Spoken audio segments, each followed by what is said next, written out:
For nearly a decade, House Intelligence Committee Republicans have been investigating China's malign activities across the globe, from concerns over Huawei to China's Belt and Road Initiative to its theft of our intellectual property and increasingly aggressive activities in the South China Sea. We have actively worked to determine the nature and scope of nefarious Chinese activities. We have faced the China threat head-on because we believe what is at stake here is nothing less than our future as a free society. I also want to recognize the efforts of our colleagues in this room. Commend all of you for your strong leadership on this front, both in the Select Committee and via the House Republicans' China Task Force that was stood up last Congress, and the roadmap for COVID-19 accountability released last week. The Chinese government, the Chinese Communist Party, and the People's Liberation Army represent an existential threat to freedom across the globe.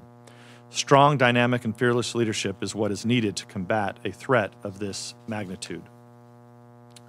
Unfortunately, the Democrats possess none of these qualities, particularly when it comes to China. President Biden has failed to do anything meaningful to hold China accountable. Congressional Democrats seemingly have no interest in protecting our nation and people from this threat.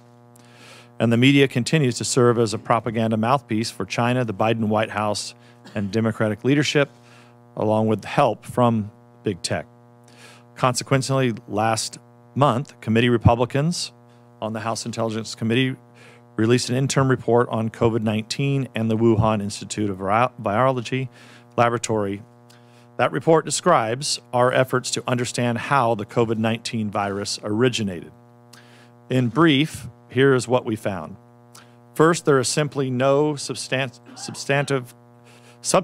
evidence supporting the theory that SARS-CoV-2 was a virus transferred from an animal to human, and recent scientific scholarship suggests that such a zoonotic transfer is unlikely.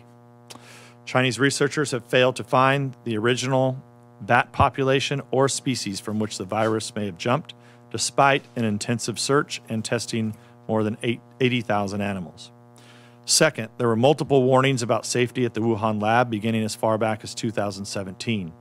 Health and science experts from the U.S. Embassy in Beijing warned the lab's work to make bat coronaviruses infectious for humans, coupled with the grave safety control concerns, could result in the accidental unleashing of a SARS-like pandemic. Third, our report outlines how China engaged in highly sensitive gain-of-function research at the Wuhan lab. As we all know by now, gain-of-function research can produce dangerous viral strains that could intentionally or unintentionally cause a pandemic. That NIAID, under the leadership of Dr. Fauci, funneled U.S. taxpayer dollars to the Wuhan lab for gain-of-function research.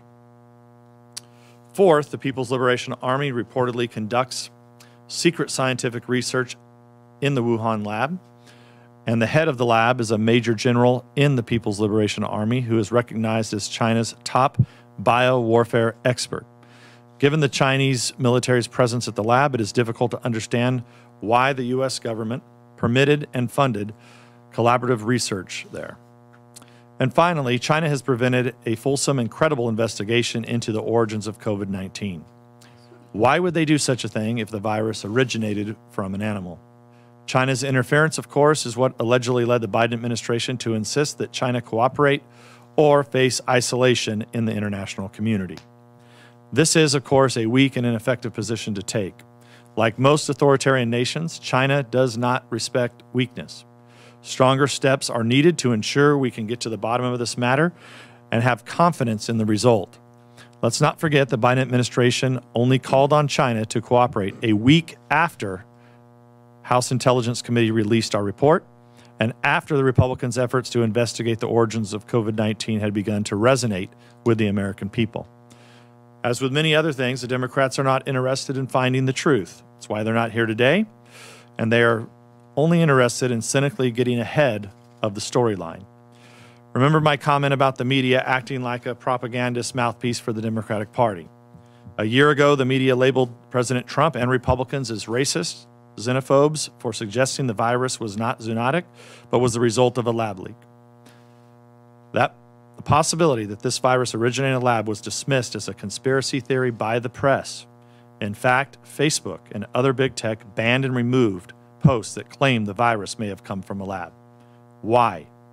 Well, because they feared that information would support statements made by President Trump and Republicans at the time.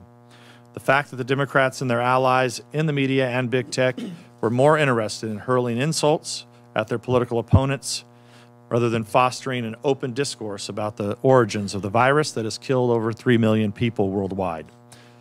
In contrast, I appreciate the work of not only this committee, but you can trust that the House Intelligence Committee Republicans will continue our investigation into China's malign activities. And with that, I yield back.